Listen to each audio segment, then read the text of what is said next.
Subscribe to our YouTube channel and press the bell icon to get the latest updates.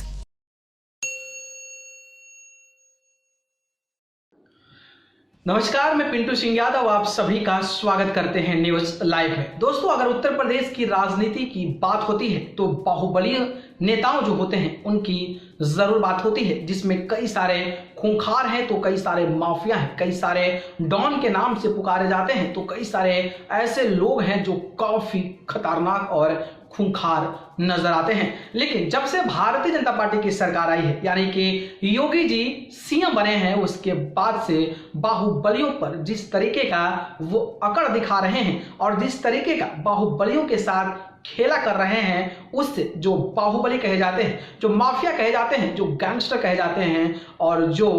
Purvanchal की राजनीति में एक अच्छी पकड़ बनाते हैं, वो कहीं ना कहीं कमजोर बनते नजर आ रहे हैं। और उसका नतीजा आप मुख्तार अंसारी को ही लेकर देख सकते हैं, क्योंकि जिस तरीके से पंजाब के रोपड़ जेल से बांदा जेल में मुख्तार अंसारी को वापस लाना था तो पूरा यूपी गड़गड़ा रहा था, पूरा देश कह रहा था कि रास्ते में गाड़ी पलट जाएगी, एनकाउंटर कर दिया जाएगा, तो वहीं उनके परिजन लगातार मीडिया पर चिल्लाते रहे। गाजीपुर के सांसद अफजाल अंसारी भी लगातार योगी सरकार पर निशाना साधते रहे और अपने भाई के लिए जान का खतरा बताया था। तो वहीं बात करें तो मुख्तार अंसारी की पत्नी जो अफंसा हैं, वो सुप्रीम कोर्ट राष्ट्रपति तक गुहार लगाई थी कि हमारे पतिदेव को सुरक्षा दी जाए और हमारे पतिदेव को सही सलामत जो है वो उनको बांदा जेल में लाया जाए। उसके बाद से जब वहां से गाड़ी चली तो लगातार मीडिया की कवरेज बनी रही कि गाड़ी पलट सकती है, थोड़ा सा भी रास्ता डाइवर्ट हुई तो मीडिया वाले लोग ऐसे दिखा रहे थे,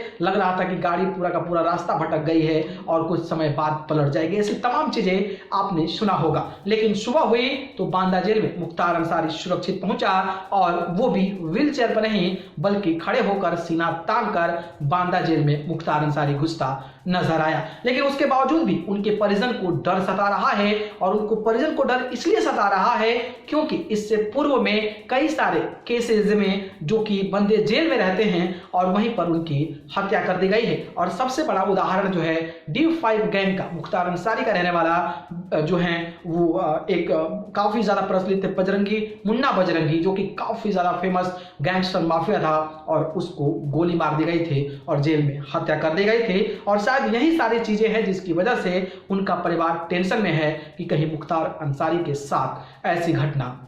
न घट जाए। अब आप समझ सकते हैं कि पूर्वांचल का शेर कहा जाने वाला, पूर्वांचल में दहाड़ने वाला मुख्तार अंसारी अब जो है चूहे की तरह जेल में बंद हैं और कोई भी कुछ नहीं कर पा रहा है। जिस तरीके से योगी की पुलिस चाह रही है उस तरीके से उनके साथ बिहेव कर रही है और उसका नतीजा आप जब ये कोर्ट में पेश हुए थे मुख्तार अंसारी तो उन्होंने गिड़गिड़ाकर अपने लिए तकिया की मांग की थी, हार्ड बेड की मांग की थी, मच्छर काट रहे थे तो मच्छरदानी की मांग की थी, कूलर की भी मांग की थी। तो आप इसी से अंदाजा लगा सकते हैं कि योगी का जो कहर है वो कितना तगड़ा है। बात करें तो मुख्तार अंसारी को इतना कमजोर करने से पहले इनके जितने भी गुर्गे थे उनको गिन गिन कर मारा गया, उनका एनकाउंटर कर दिया गया और इनके नाम पर जितनी भी संपत्ति थी ढूंढ ढूंढ कर उसको खत्म किया गया। मछली जो व्यापार था उसको खत्म कर दिया गया, जो स्लटर वाला मामला था उसको खत्म कर दिया गया। मतलब यह है कि योगी सरकार ने पूरी रणनीति के साथ पहले आर्थिक तौर पर मुख्तार अंसारी को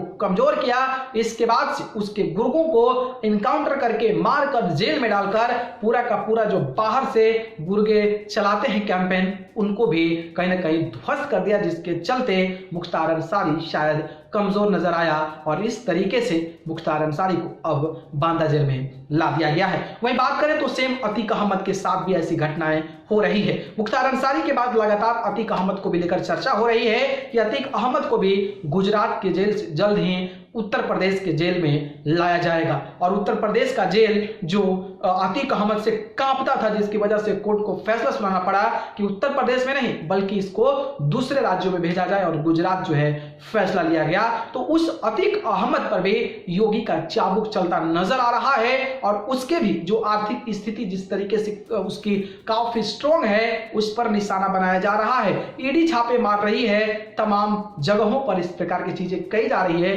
ताकि उसको भी आर्थिक तरीके से कमजोर किया जाए और उसको भी गुजरात जेल में बंद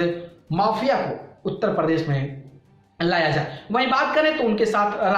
राजा भैया को भी योगी सरकार कमजोर करने में लग गई है और वहां पर जिला पंचायत का जो चुनाव होता है, जो पंचायत चुनाव होते हैं, वहां पर जो राजा भैया हैं उनके लोग जो है वो किसी मतलब निष्पक्ष जीत जाते हैं, कोई खड़ा नहीं होता उनके अगेंस्ट में। लेकिन इस बार योगी सरकार ने चाल चल दी है और उनके खिलाफ भी अपने प्रत्याशियों को उतार दिया है। मतलब यह है कि पूरा का पूरा फॉर्म में योगी हैं और पूरा का पूरा जो भी अपने आप को माफिया, बाहुबली, राजा महाराजा जो भी कहते हैं, उन पर पूरे के पूरे टूट पड़े हैं और उनको कहीं ना कहीं स्थिरता और जमीन पर लाने का प्रयास कर रहे हैं। इस तरीके का योगी मॉडल जो है वो कहीं ना कहीं उत्तर प्रदेश में काम करते नजर आ रहा है। बाकी आपको क्या लगता है, क्या ये सब राजनीति की वजह से हो रहा है या फिर सही में बाहुबलियों, माफियाओं को ठर ठिकाने लगाते नजर आ रहे हैं उत्तर प्रदेश के मुख्यमंत्री योगी जी? जरूर हमें कमेंट बॉक्स के माध्यम से बताइएगा। बाकी जानकारी पसंद आई तो लाइक, कमेंट, शेयर करिएगा और चैनल को पसंद करते हैं तो सब्सक्राइब कर जरूर जुड़िएगा। अगर आप मुझे जुड़ना चाहते हैं तो आप मुझे फेसबुक, इंस्टाग्राम, ट्विटर पर जाकर पिंटू सिंह यादव सर्च करके जरूर जुड़े, नहीं तो डिस्क्रिप्शन में लिंक है, वहां से जाकर आप मुझे फॉलो कर सकते हैं। आप सभी को बहुत बहुत धन्यवाद। नमस्कार।